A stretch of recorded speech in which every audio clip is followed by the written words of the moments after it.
Welcome to Jurassic Reviews. On this episode, we're taking a look at another Hammond collection figure from Mattel, the Therizinosaurus.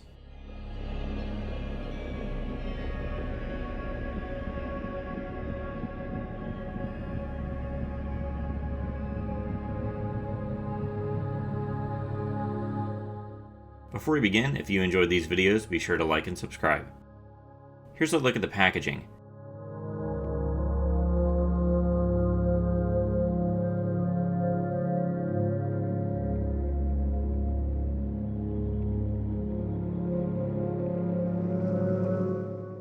The Therizinosaurus introduction scene was probably my favorite moment in Jurassic World Dominion. It was the most Jurassic Park feeling scene, and the Therizinosaurus itself was really cool looking. I didn't really know much about this dinosaur prior to the film, and it's quickly become one of my favorites. I think I tweeted that this was my most wanted dinosaur for the Hammond collection, and it does not disappoint at all. It's one of the coolest looking herbivore dinosaurs out there, and this figure perfectly captures its film counterpart. From the giant claws to the feather texture along many parts of the body, it's great looking and a nice upgrade over the already pretty solid regular line version. I even like how they have the feathers along the arms as well, and its distinct huge claws look so cool. Side by side you can see the jump in detail and the much improved paint application, as well as the better proportions. Worth noting, the one depicted in the film was blind in one eye, and this one has both eyes painted looking normal. So I don't think this is meant to be a figure representing that specific dinosaur. Speaking of paint, I love what Mattel did with this. Most of the figure is painted a dark blue, with some red paint along its neck, back, and tail.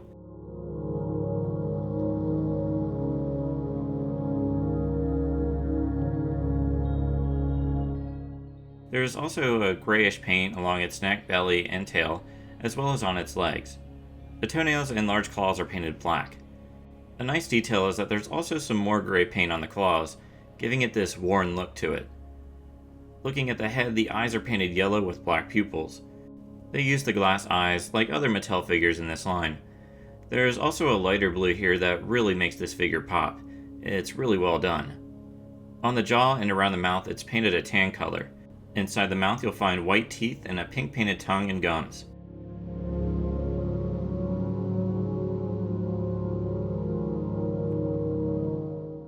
Now let's look at the articulation. The tail has one point of articulation, as well as a bendy wire. I forgot to mention in my Giganotosaurus review, but both this one and that one seem to have a sturdier tail than previous releases.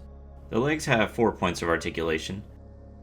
The arms have 3, and each individual claw on the hand can be moved. This is one of the coolest bits of articulation on this figure. The head and neck have 2 points, and the mouth can be opened. Now let's do a comparison with other figures. Here it is with the Kenner 4-inch human and Mattel 3 3/4 scale human.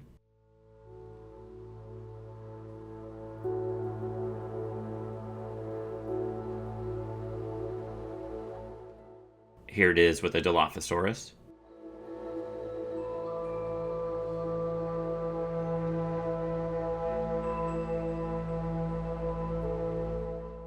Here it is with the Irritator.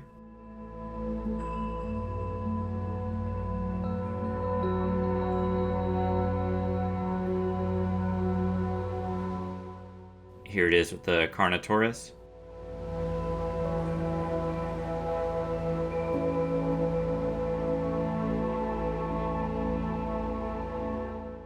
Here it is with the T-Rex and the Giganotosaurus.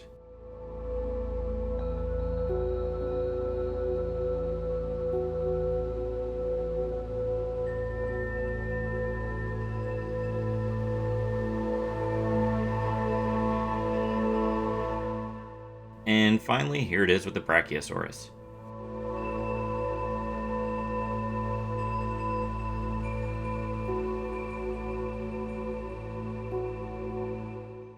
So, should you pick this up? I say yes, even if you have the regular line version. I am giving this one a 10 out of 10. It's among the best this line has to offer, and is such a cool looking toy. The sculpt is great, with Mattel going with smaller feet like its other more recent figures, so it just looks right to me. The feather textures and red paint job that brings them out looks fantastic, and the articulation is solid as well, with the claws being the highlight. So I think this is a must for anyone collecting this stuff. I highly recommend it.